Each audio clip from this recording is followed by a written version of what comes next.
Many mothers say, I lost my confidence. But what if you did not lose it? What if you paused it?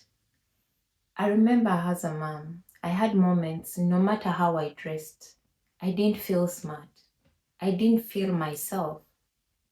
With time, your routines change. Your time becomes also limited.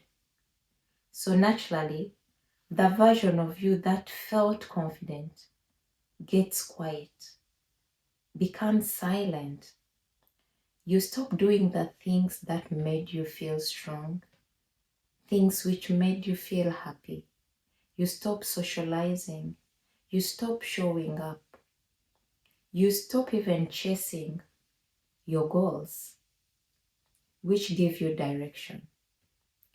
You feel that your confidence feels like disappeared.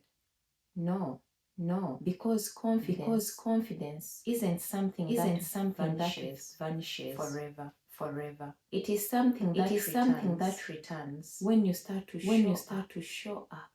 When you choose to say no to being down. When you choose yourself. And I know it doesn't happen in a day. A baby doesn't start talking and running at the same time in a month. It's unrealistic.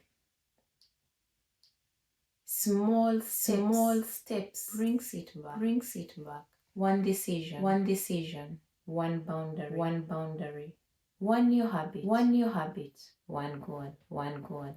And we should know that confidence grows with action, not waiting. If you're ready to reconnect with your confidence, comment and share. Thanks for watching.